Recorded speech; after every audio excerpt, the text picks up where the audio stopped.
guys, it's the Davidsons and we're back with another video. Today I'm going to be doing my pregnancy update. I'm actually 18 weeks and 6 days, which means tomorrow I'm going to be 19 weeks. But I'm going to read the 18-week summary on the baby app. So it says, at 5.5 inches long from crown to rump, your baby weighs about 6.5 ounces, which is about the size of a cucumber. Your one-of-a-kind baby is truly one of a kind now, with unique fingerprints on those little fingertips and toes. If you're having a girl, the fallopian tubes and the uterus are now in proper position. The art of the yawn has been mastered by your baby, along with hiccuping, which you may feel soon too. Hiccuping, I haven't gotten any hiccups yet. I think it's too soon. I don't think I started feeling hiccups until around 26 weeks, I think. And then, but I am feeling her move. Sean hasn't been able to feel her move yet because it's more of like inside. I haven't really been able to feel it on the outside. But she is moving. She doesn't like when I sit up like this or like forward. So anytime I'm sitting like this for too long, she'll kick me so that I can reposition myself. So that's how that's going. Oh, I'm taking my prenatals because Sean's making me. They are like the nastiest things. I wish you can smell them. They smell straight up like liver, or I guess it's cod oil, right? I don't know. It smells disgusting. It smells like fish. And it doesn't matter what I do, they always smell like fish. So I just gotta deal.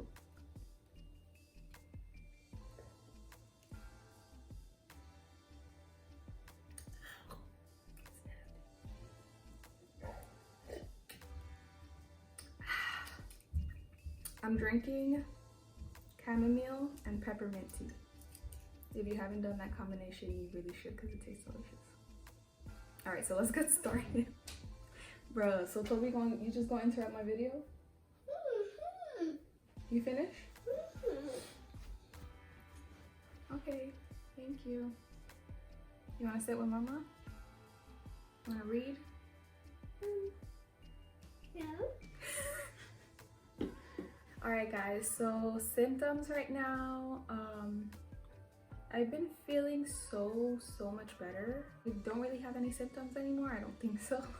Besides like the obvious that don't ever go away, like heartburn and stuff.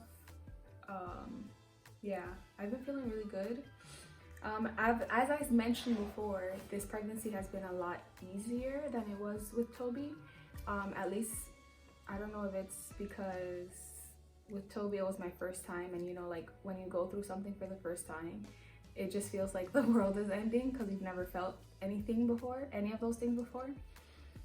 So it may just be that I'm used to it, I already know what to expect, so it doesn't feel that bad, and I know the worst is to come. But yeah, I've been feeling a lot better. I've learned how to manage my my nausea. I've been doing a lot of yoga, and I learned through yoga that if you just meditate through your nausea, or just like do breathing exercises through your nausea, that it helps. So I've been able to like just manage that in that way. But yeah, I've been feeling really good. Obviously just tired. I've been very exhausted, and I think that's because I'm anemic, so I can't really like, that has nothing to do with my pregnancy. I've always been anemic, so and then being pregnant of course like adds on to it.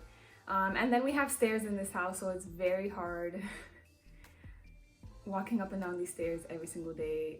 I have never regretted having these stairs. I always looked at it as a plus, as an upside, but like it's been hard, y'all.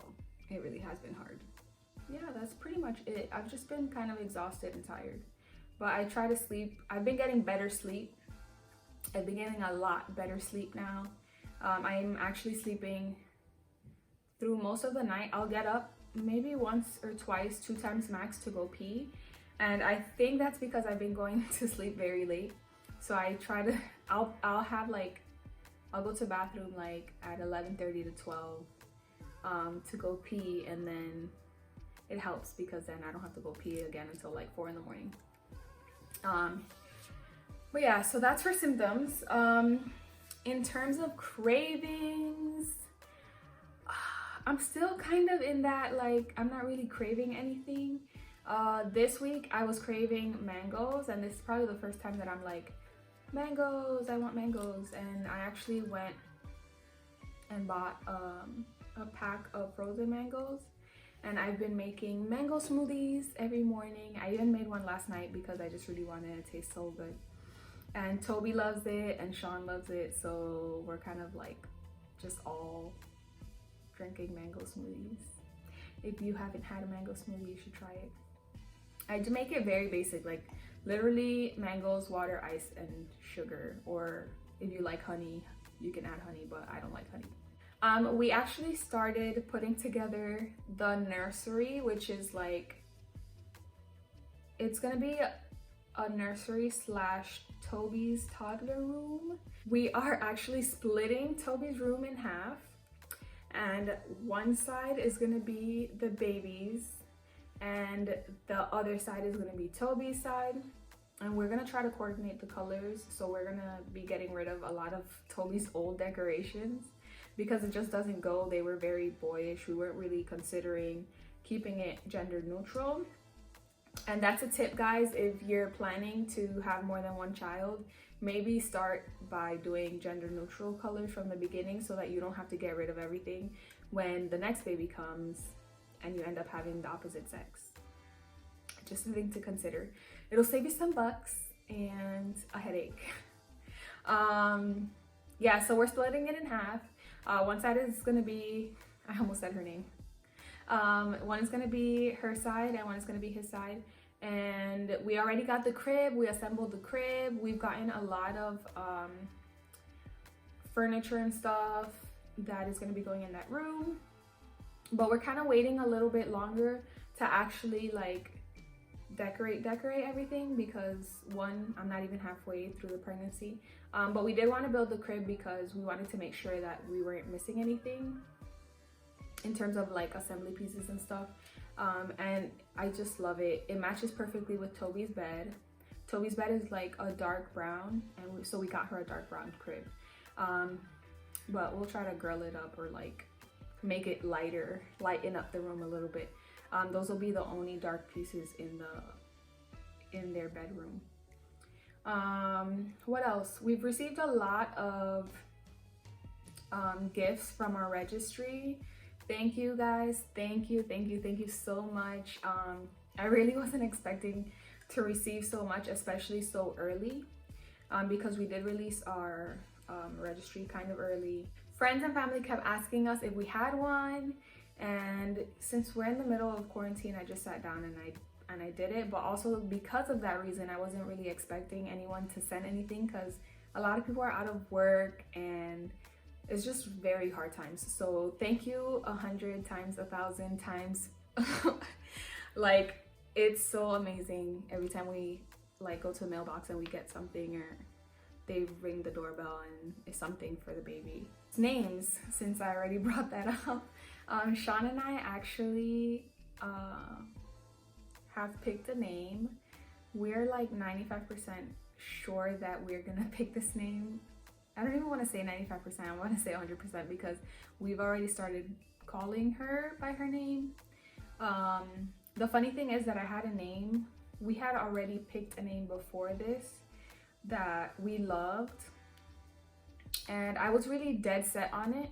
But then there was a few things that came up with the name that we previously wanted that made us change it, because we just thought like it would give her a hard time.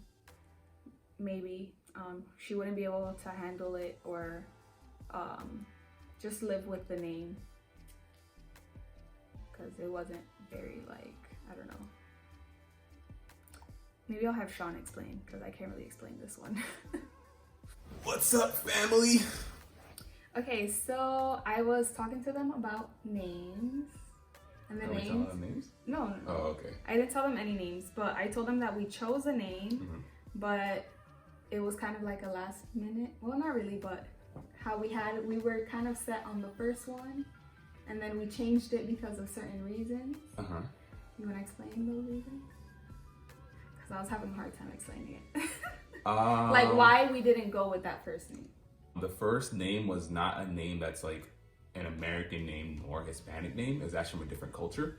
And we didn't want it to be like cultural appropriation in a way. Not that we think people would think that, but you never really know in today's day and age where some people might think, oh, you're taking our name, you're not even from that nationality or race or whatever like that, because this name is literally only used in that culture, right? So we didn't want it to be something like that where maybe she's growing up and she's picked on up until she can explain herself on why we thought the name was a beautiful name or anything like that, right? Because again, if we were to choose that name, it's not to appropriate, it's because we thought that name was beautiful. We thought it was beautiful, yeah. And what it means is really beautiful name, right? So, but we didn't want her at a younger age not being able to explain that, being like, you know, made fun of or people angry at her for having that type of name. Yeah. So that was another big reason as well. I just thought it was too much. It would have been too much for her if it went like south. Right. Now, and we don't know if it would happen, but it's hard to say. And it was just like, okay, let's not risk that happening when we have other beautiful names as well. Yeah. So we picked a name that is just as beautiful, and it ended up being a good thing because our friends preferred that anyway. One, and my mom loved it, and we've already started using it really. Yeah. So we're getting like accustomed to saying it and everything like that too. The sun is shifting on me, guys. We've really just been home relaxing with everything going on and just having a good old time. I really wish I could go to the pool or to the beach. So I hope that everything like this quarantine lifts soon. Not just the quarantine, but like I hope that the corona like starts to like chill and just make its way out, so that we can go back to living our normal lives, because it's getting kind of repetitive and boring. And I know some moms that are going crazy at home, and I'm fortunate enough to have I have Toby here, and I was already a stay-at-home mom, so it's not a big shift for me. The only difference now is that we can't really go out on the weekends, and I can't really take Toby anywhere besides like walks, and then having Sean here, which is not a bad thing, it's actually a plus, so it hasn't been too bad for us. But yeah, I think that's everything. So I'm gonna go ahead and do a bump check. Like I said, I'm 18 weeks and 6 days. So tomorrow I'll be 19 weeks. So if you want to just call it 19 weeks, then we can call it 19 weeks. Let's do a bump check real quick. So this is what the bump looks like. I don't know if you guys can actually see since I'm wearing this big shirt. But yeah, this is our 18/19 weeks, since we're 19 weeks tomorrow. Bump. I think it's really popped. Yeah. What do you think? Popped or no pop? Is it the same? Look the same to you, or is it getting bigger? It's bigger. Bigger? Yeah, she's getting bigger. All right, guys, so that's a wrap. That's pretty much everything I have to say for this update. But thank you guys so much for watching and for continuing to watch and support us. Give this video a thumbs up. Go ahead and turn on your post notifications if you haven't already. And please subscribe so that you continue to see our videos. We appreciate everyone's video recommendations. So if you have any, please go ahead and put them in the comments, and we will try our very hardest to do them all. But yeah, that's it for this video. Thank you guys.